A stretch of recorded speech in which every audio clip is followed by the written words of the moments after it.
بسم اللہ الرحمن الرحیم۔ السلام علیکم۔ بہت سے مسلمان خالد رضی اللہ عنہ کے کہنے پر دیوار پر چڑھ گئے۔ یہ سب تیر انداز تھے۔ انہوں نے بنی حنیفہ پر تیروں کا میہ برسا دیا۔ مسلمان جو دروازہ کھلنے کے بعد اندر چلے گئے تھے وہ بنو حنیفہ پر قہر کی مانند ٹوٹے۔ مرتدین کا قتل عام ہونے لگا۔ ان کے بھاگ نکلنے کے راستے مسدود ہو چکے تھے۔ وہ اب زندہ رہنے کے لیے لڑ رہے تھے۔ ان کا نبی ان کے ساتھ تھا۔ اس کی للکار سنائی دے رہی تھی اور وہ بڑی بے جگری سے لڑ رہے تھے۔ مرتدین کی تعداد بہت زیادہ تھی جو بڑی تیزی سے کم ہوتی جا رہی تھی۔ باغ خون سے سیراب ہو رہا تھا۔ خالد رضی اللہ عنہ کے ذہن میں یہی ایک ارادہ تھا کہ مسیلمہ کو قتل کیا جائے ورنہ لڑائی ختم نہیں ہوگی، لیکن مسیلمہ کہیں نظر نہیں آ رہا تھا۔ مسیلمہ کذاب خالد رضی اللہ عنہ کو تو نظر نہیں آ رہا تھا، ایک اور انسان تھا جس کی عقابی نگاہوں نے مسیلمہ کو دیکھ لیا تھا۔ وہ حبشی غلام وحشی بن حرب رضی اللہ عنہ تھے۔ برچھی نشانے پر پھینکنے میں وحشی کا مقابلہ کرنے والا کوئی نہ تھا۔ انہوں نے ایک بار اپنی برچھی کا کمال سب کو دکھایا تھا۔ ایک رقاصہ کے سر پر ایک کانچ کا کڑا جو کہ اوسط سائز کا تھا اس کے بالوں کے ساتھ اس طرح باندھ دیا گیا کہ کڑا اس کے سر پر کھڑا تھا۔ وہ ناچنے لگی اور وحشی برچھی لے کر چند قدم دور کھڑا ہو گیا۔ اس نے برچھی ہاتھ میں اٹھا کر تولی۔ رقاصہ رقص کر رہی تھی۔ جو ہی رقاصہ موزوں زاویہ پر آئی وحشی نے تاک کر برچھی پھینکی۔ برچھی رقاصہ کے سر پر کھڑے کڑے سے گزر گئی۔ جنگ احد میں وحشی بن حرب نے رسول کریم صلی اللہ علیہ وسلم کے چچا حمزہ بن عبد المطلب رضی اللہ عنہ کو اسی طرح برچھی پھینک کر شہید کیا اور ابو سفیان کی بیوی ہند سے انعام وصول کیا تھا۔ اس وقت وحشی مسلمان نہیں ہوئے تھے۔ فتح مکہ کے بعد انہوں نے اسلام قبول کر لیا۔ اب مسیلمہ کذاب کے خلاف جنگ میں وحشی رضی اللہ عنہ مسلمانوں کے لشکر میں تھے۔ بھاگ کے خونریز معرکے میں انہوں نے مسیلمہ کو دیکھ لیا تھا۔ انہوں نے خالد رضی اللہ عنہ کی زبان سے سن لیا تھا کہ مسیلمہ کو ختم کیے بغیر لڑائی ختم نہیں ہوگی۔ وحشی رضی اللہ عنہ مسیلمہ کی تلاش میں دشمن کی تلواروں اور برچھیوں اور اپنے ساتھیوں کے تیروں سے بچتے، لاشوں اور تڑپتے ہوئے زخمیوں سے ٹھوکریں کھاتے سارے باغ میں گھوم گئے اور انہیں مسیلمہ نظر آ گیا۔ مسیلمہ اپنے محافظوں کے نرغے میں تھا جو اس قدر جان بازی کا مظاہرہ کر رہے تھے کہ کسی مسلمان کو قریب نہیں آنے دیتے تھے۔ وحشی رضی اللہ عنہ کو قریب جانے کی ضرورت نہیں تھی۔ مسلمان مسیلمہ کے محافظوں کے ساتھ لڑ رہے تھے اور ان کے ارد گرد وحشی رضی اللہ عنہ گھوم رہے تھے کہ مسیلمہ پر برچھی پھینکنے کا موزوں موقع اور صحیح زاویہ مل جائے۔ انہیں ایک موقع مل گیا، لیکن اس راستے میں ایک خاتون ام عمارہ رضی اللہ عنہا آ گئیں۔ وہ بھی مسیلمہ تک پہنچنے کی سعی کر رہی تھیں۔ وہ اپنے بیٹے کے ساتھ تھیں۔ وہ مسیلمہ کے محافظوں کا حصار توڑنے کے لیے آگے بڑھی تو ایک مرتد کی تلوار نے انہیں روک لیا۔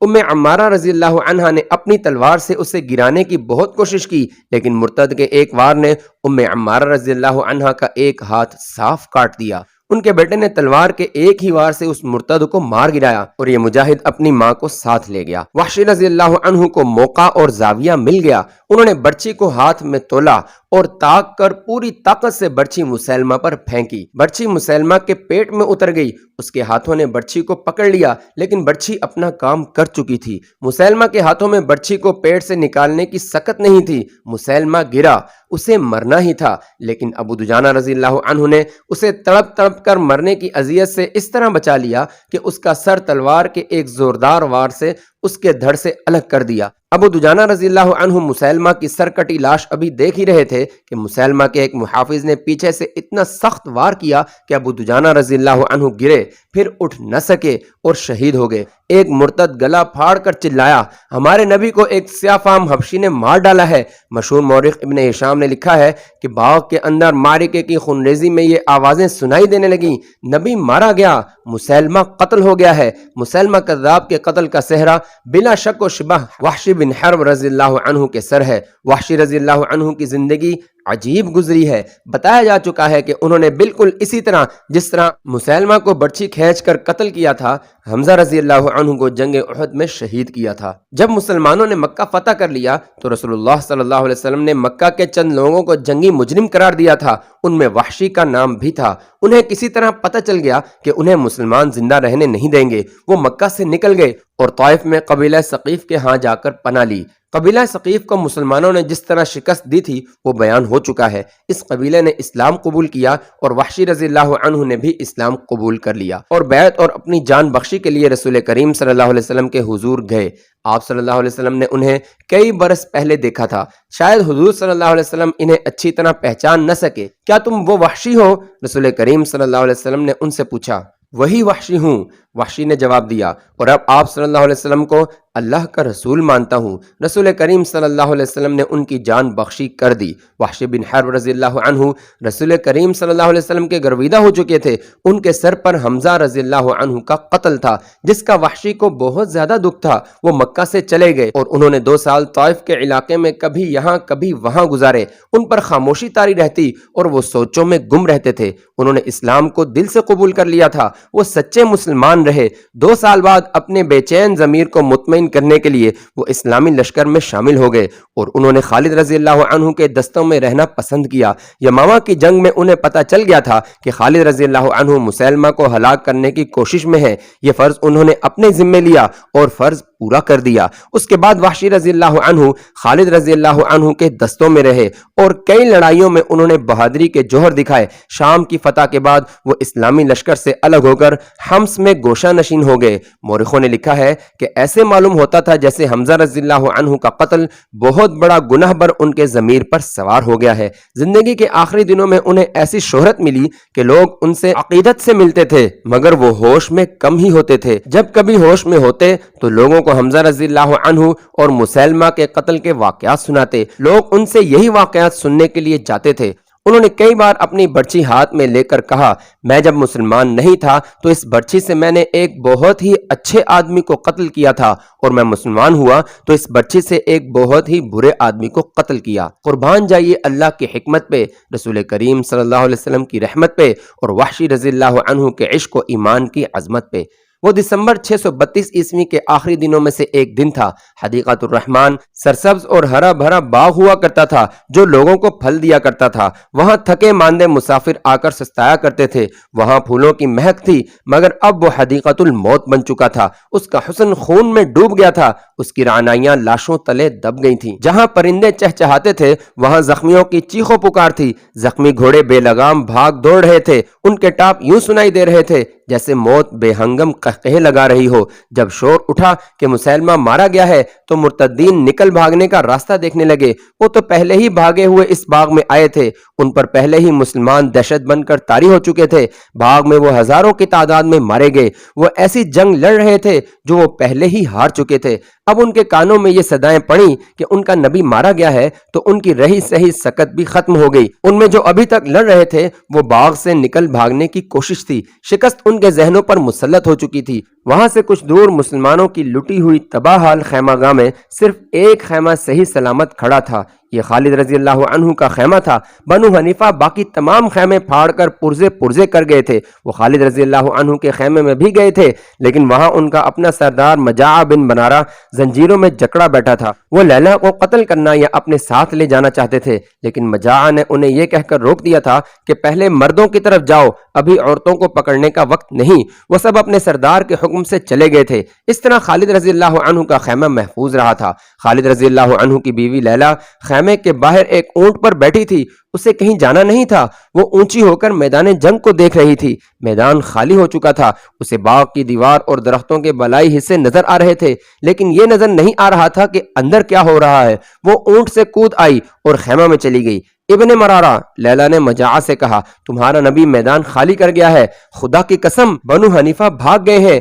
میں نے کبھی نہیں سنا کہ 13,000 نے 40,000 کو شکست دی ہے۔ مجاع نے کہا، میدان چھوڑ جانا مسلمہ کی چال ہو سکتی ہے، پسپائی نہیں۔ سب باغ کے اندر ہے۔ لیلا نے کہا، اگر سب باغ میں ہیں تو وہاں سے زندہ صرف بنو حنیفہ نکلیں گے۔ مجاع بن مرارہ نے کہا، اگر مسلمان باغ میں میرے قبیلے کے پیچھے گئے ہیں تو سمجھ لو کہ انہیں موت باغ میں لے گئی ہے۔ بنو حنیفہ ناقابل تسخیر ہے، آج فیصلہ ہو جائے گا۔ لیلا نے کہا، ٹھہرو، مجھے گھوڑے کے ٹاپ سنائی دے رہے ہیں، میرے خاوند کا قاصد ہوگا۔ وہ خیمے سے نکل کر کھڑی ہو گئی اور بولی وہ فتح کی خبر لایا ہوگا، وہ آ رہا ہے۔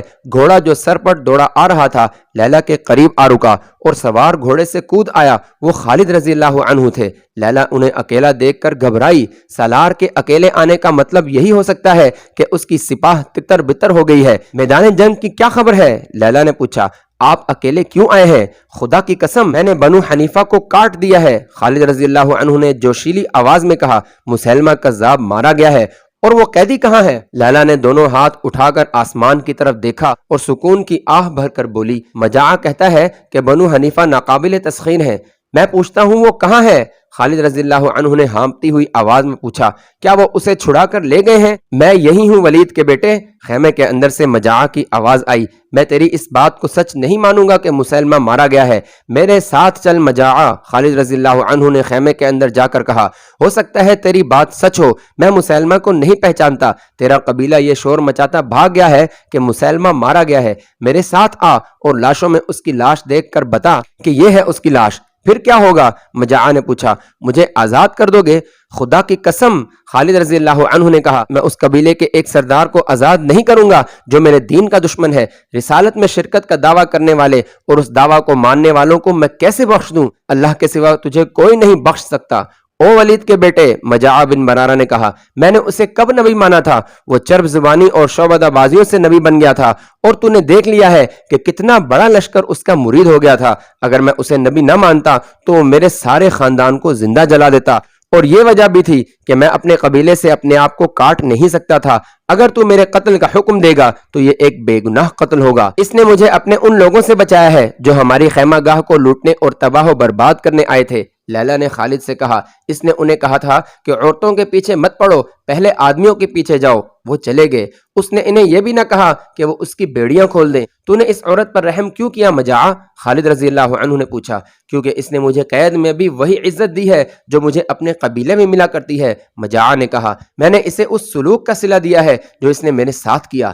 کیا میں ایسا نہیں کر سکتا تھا کہ اپنے آدمیوں سے کہتا کہ میری بیڑیاں کاٹ دیں، پھر میں تیری اتنی حسین بیوی کو اپنی لونڈی بنا لیتا؟ بے شک تو عزت کے لائق ہے مجاعہ، خالد رضی اللہ عنہ نے کہا، میں تیری بیڑیاں اپنے ہاتھوں سے کاٹتا ہوں، پھر میرے ساتھ چلنا اور بتانا کہ مسیلمہ کی لاش کون سی ہے۔ مجاعہ بن مرارہ خالد رضی اللہ عنہ کے ساتھ خیمہ سے نکلا تو اس کے پاؤں میں بیڑیاں نہیں تھیں۔ باہر خالد رضی اللہ عنہ کے دو محافظ کھڑے تھے۔ خالد رضی اللہ عنہ اکیلے ادھر آئے تھے۔ ان کے محافظ دستوں کو پتہ چلا کہ سپہ سالار کسی اور طرف نکل گئے ہیں تو دو محافظ ان کی تلاش میں ادھر ادھر گھوم پھر کر ان کی خیمہ گاہ تک جا پہنچے۔ وہ انہیں تنہا نہیں چھوڑ سکتے تھے۔ مجاعہ نے اپنی آنکھوں سے میدان جنگ کی حالت دیکھی، اسے اپنے قبیلے کی لاشوں کے سوا کچھ نظر نہیں آتا تھا۔ مجھے یقین نہیں آ رہا، مجاعہ نے کہا، دیکھ کر بھی یقین نہیں آ رہا۔ کیا اتنے تھوڑے مسلمان اتنے بڑے لشکر کو شکست دے سکتے ہیں؟ یہ فتح انسانوں نے نہیں پائی، خالد رضی اللہ عنہ نے کہا، یہ سچے عقیدے اور اللہ کے سچے رسول کی فتح ہے۔ بنو حنیفہ باطل عقیدے کے لیے میدان میں اترے تھے، ہماری تلواروں نے اس عقیدے کو کاٹ دیا ہے اور اتنا بڑا لشکر میدان چھوڑ کر بھاگ گیا ہے۔ وہ لاشوں اور تڑپتے زخمیوں میں سے گزرتے باغ کے اندر چلے گئے۔